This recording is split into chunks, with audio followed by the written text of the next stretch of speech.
Donc, nous entamons la dernière partie de la sémiologie pour les cours de la troisième année de médecine. Aujourd'hui, on va parler de deux cours spécialement. Le premier cours, c'est les hernies de la paroi antérieure de l'abdomen. D'accord. Et deuxième cours, c'est les hémorragies internes. Alors, juste pour connaître un peu les objectifs de ce cours, il faut connaître les définitions d'abord pour faire la différence entre les différents types d'hernies de la paroi antérieure de l'abdomen. On va voir ça au fur et à mesure. Savoir définir les éléments anatomiques qui peuvent nous permettre de faire la différence de ces hernies. Diagnostiquer cliniquement, d'accord, une hernie étranglée et une hernie non étranglée. Alors on va commencer par un dossier clinique. Un patient de 70 ans, aux antécédents de phlébite, il vient voir pour une douleur de l'aine droite apparue il y a 3 mois à la suite d'un effort. Il présente d'ailleurs une constipation récente. Donc l'examen clinique retrouve une masse réductible au-dessus de la ligne de Malgame. Ça vous l'avez vu en anatomie, on va y revenir. En dehors des vaisseaux fémoraux. Donc quel est votre diagnostic? Il faut justifier pourquoi, parce qu'il faut être précis. Le diagnostic ne peut pas dire hernie, parce qu'il y a 18 hernies dans le corps humain. Donc voilà. Il y en a énormément. Donc si on parle d'hernie, est-ce que c'est une hernie inguinale, c'est une hernie ombilicale, est-ce que c'est une hernie crurale, une hernie fémorale? Alors, est-ce qu'il faut opérer ce patient? Et donc, quel traitement faut-il prévoir en post-opératoire? Bon, chez ce patient, exactement. Donc, un autre cas clinique, le premier cas clinique, vous l'avez noté, on va essayer, après le cours, de répondre à ce cas clinique. Le deuxième. Alors, essayons de faire la différence, d'accord, et essayer de tirer les mots cliniques, bon, tout ce qui est sémiologique, d'accord, de cette observation. Alors, un patient de 50 ans, alors regardez les détails s'il vous plaît de l'observation. Un jour, vers 10 h du matin, alors un ami m'appelle au téléphone pour m'annoncer que son papa a des difficultés pour uriner depuis une semaine, et en voulant aller ce matin pour faire pipi, il a ressenti l'apparition d'une tuméfaction de son pli de laine. Alors, une tuméfaction de laine droite. Donc, je lui propose de le ramener en consultation pour le voir et pour pouvoir l'examiner. Il me raconte que depuis 1 mois, d'accord, il souffrait de dysurie et que ce matin, en poussant pour faire pipi, il avait aperçu l'apparition de cette tuméfaction. Donc cette tuméfaction au niveau de l'aine droite, d'accord, c'est en fait la région entre le membre inférieur et l'abdomen, donc qui est indolore, c'est-à-dire non douloureuse, impulsive à la toux, c'est-à-dire quand on tousse, elle sort. Quand on peut la faire rentrer, quand on demande au patient de tousser, ça ressort. D'accord? Donc je lui explique comme quoi il avait une hernie inguinale droite, non compliquée, et qui nécessitait une cure chirurgicale dans les semaines qui suivent pour éviter un certain nombre de complications. Alors je lui donne un traitement, lequel? À votre avis? Est-ce qu'il y a un traitement? Est-ce qu'il y a un traitement médical pour traiter l'hernie? Non. Donc il n'y a aucun traitement. Donc c'est un traitement chirurgical pur. Donc ce n'est pas une urgence. Donc alors je demande au patient il est parti chez lui dans sa maison, et puis une demande de réflexion. Il m'appelle 1 semaine après pour m'annoncer que son papa préfère ne pas se faire opérer. Comme la majeure partie des patients, il y a des patients qui ont peur de l'anesthésie, donc il s'est dit comme quoi il voulait attendre un peu. Alors, 6 mois plus tard, d'accord, essayez de faire la différence, parce que là c'est le même patient, mais c'est 2 histoires différentes. Donc 6 mois plus tard, à 20 h, déjà, c'est le soir. l'hernie de son papa est devenue douloureuse. Donc, elle a changé de comportement. Elle est devenue non réductible et que son papa vomissait.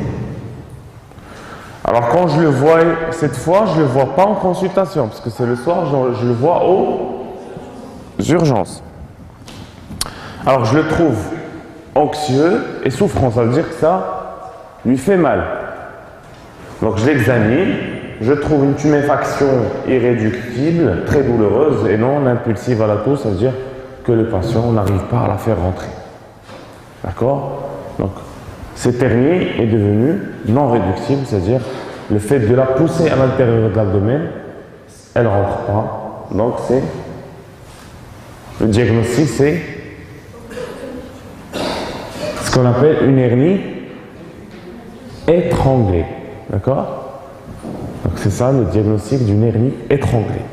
D'accord? Alors, dans ce cas-là, qu'est-ce qu'il faut faire? Est-ce que je vais lui donner un rendez-vous dans quelques semaines? Donc là, c'est une urgence. Donc je l'hospitalise. Alors, premier examen demandé. Alors, le diagnostic, il est clinique. D'accord? Alors, on peut demander un abdomen sans préparation. Pourquoi? Pourquoi on demande un abdomen sans préparation? Qu'est-ce qu'on voit dans l'abdomen sans préparation? Il y a quoi? L'abdomen sans préparation, c'est une photo, d'accord, radiographique, d'accord, de l'abdomen. Donc, qu'est-ce qu'il y a dans l'abdomen? Il y a tout ce qui est solide et tout ce qui est liquide, d'accord, et de l'air. Il y a des gaz dans l'intestin. Donc, ce qu'on voit ici en noir, c'est les gaz. Et le trait, regardez là, c'est la forme de l'intestin. Et le trait, c'est le niveau, on appelle ça des niveaux hydroaériques. Parce que l'air, il remonte en haut. D'accord? Il y a un niveau hydroaérique. Hein. L'air en haut et l'eau, tout ce qui est liquide, en bas. D'accord? Alors, ça témoigne de quoi? Qu'il y a un obstacle. D'accord? Le grêle, le contenu du grêle n'avance pas. Donc c'est ce qu'on appelle une occlusion. D'accord? Et c'est l'un des diagnostics les plus fréquents, c'est l'occlusion sur hernie inguinale étranglée. Donc, chez un patient chez qui on suspecte une occlusion, il faut examiner les orifices herniens. Donc on l'hospitalise. On met une voie veineuse pour le réhydrater, demande un bidon, sonde gastrique, et puis on l'opère et regardez. On a trouvé comme quoi ici au bout de l'anse, je ne sais pas si vous voyez, ce qu'on appelle un étranglement. Regardez à l'intérieur, l'orifice hernière. Vous voyez l'orifice ici?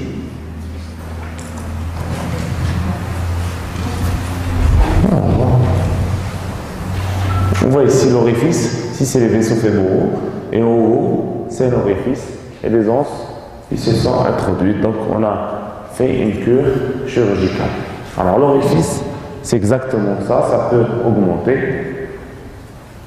et devenir des orifices de grande taille. Alors si on n'opère pas le malade, les anses, ils vont rentrer dans l'orifice inguinal et ils vont s'étrangler. Alors vous savez comme quoi la durée de 6 heures est très importante dans le corps humain parce que tous les organes ils sont vascularisés et une période critique de 6 heures, c'est pour ça qu'on demande au malade est-ce qu'il a été vu aux urgences 6 heures après ou 6 heures avant parce que l'organe il reste encore vascularisé pour la période de 6 heures. Donc quand ça dépasse ce temps, regardez les anses comment ils sont devenus maintenant, ils sont devenus noirs, c'est ce qu'on appelle la nécrose. Donc nécrose c'est dire ils sont plus viables, il faut les enlever. D'accord? Donc regardez chez ce patient, si le patient dépasse, le temps dépasse les 6 heures, les anses risquent de se nécroser et là ça devient une urgence qui peut tuer le malade puisque les anses qui sont nécrosées, ils vont se perforer dans l'abdomen, ça va donner une péritonite et puis voilà, et puis le malade va. Donc, quelques généralités sur l'hernie. Ça, c'est ce que les médecins vivent tous les jours. C'est des malades, c'est des consultations qui sont très fréquentes. Et regardez, c'est 1 homme sur 10 est concerné. C'est-à-dire, ici dans la salle, on est une trentaine d'hommes. C'est-à-dire 3 d'entre nous vont faire une hernie inguinale. Donc c'est très fréquent. D'accord? Donc c'est le deuxième motif d'intervention chirurgicale en France. Regardez, en France, c'est 12 000 interventions par an. D'accord? C'est énorme. Donc le pronostic est bon, mais il faut traiter les malades avant l'étranglement herniaire. Donc le diagnostic est souvent clinique et souvent aisé, facile, c'est-à-dire il faut juste l'examen clinique.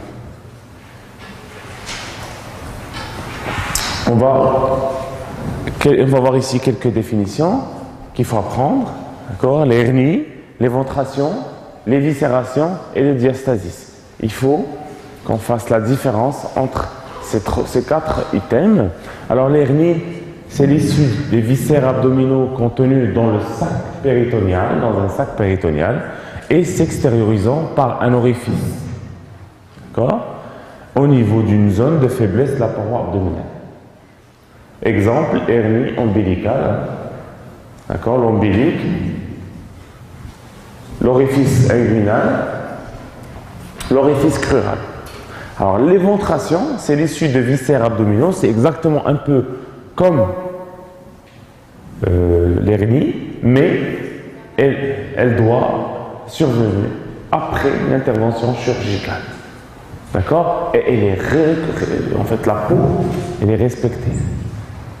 Ça, la différence. Donc, regardez l'hernie, une hernie inguinale, et une hernie inguinale. Alors, l'éventration, je vous ai dit, la peau est respectée. Regardez ici, une patiente qui a été opérée d'une énorme cicatrice de McBurney pour une appendicectomie. 1 an après, elle revient avec une tuméfaction. D'accord? Au niveau de l'incision. Et là, ce qu'on appelle une éventration. La peau, elle est respectée. D'accord?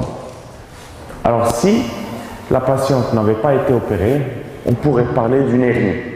Alors, quand le patient est opéré, on ne parle plus d'hernie, c'est une éventration. D'accord? Alors, l'éviscération, c'est l'extériorisation de viscères par des unions précoces de la plaie opératoire. C'est-à-dire que le malade est opéré aujourd'hui, le lendemain, les viscères sortent.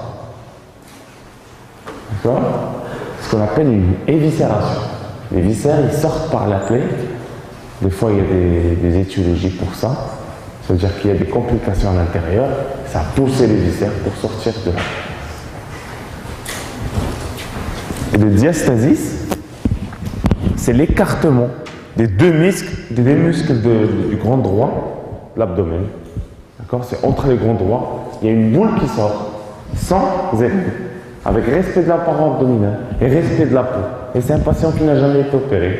Ça survient chez les femmes après la grossesse en général, parce qu'il y a une distension abdominale et il y a un écartement au niveau des deux muscles grands droits.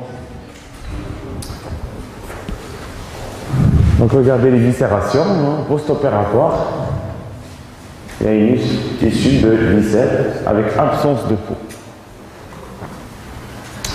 Donc pour comprendre un peu l'anatomie, il faut voir un peu la région de l'aine. On voit ici l'orifice musculo-pectinéal avec ses limites supérieures qui sont le muscle oblique interne et transverse et les limites inférieures qui sont le tendon conjoint. Donc il y a 2 étages séparés par un ligament inguinal qui est l'arcade crurale.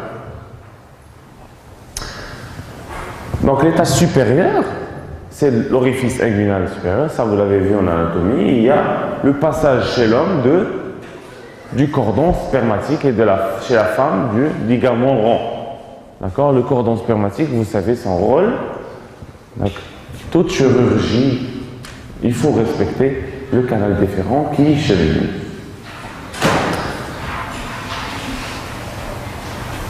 Donc l'étage inférieur, c'est la région crurale ou fémorale. Vous avez vu ici cette image qui schématise bien. On voit ici le muscle externe. Et il y a l'arcade qui est en haut. Et regardez ici, c'est l'orifice fémoral où il y a en dedans des vaisseaux fémoraux. C'est-à-dire que cette chirurgie, il y a un risque hémorragique. D'accord? C'est-à-dire pour aller réparer, il y a un risque de plaie vasculaire. Et vous savez ici, la plaie de l'artère fémorale est très dangereuse parce qu'il y a un risque d'ischémie du membre inférieur. Donc quelques rappels. Donc pour les hernies, toute hernie inguinale ou crurale, ils sont définis par le franchissement du fascia transversalis. Le fascia transversalis, c'est celui qui recouvre un peu le péritoine. D'accord? Donc il peut, avec la pression abdominale, ça va repousser les organes, d'accord, à l'extérieur de l'orifice et créer cette hernie. Donc si le patient, nous on reçoit le patient, il faut bien sûr être systématique. Vous allez voir ça en observation médicale.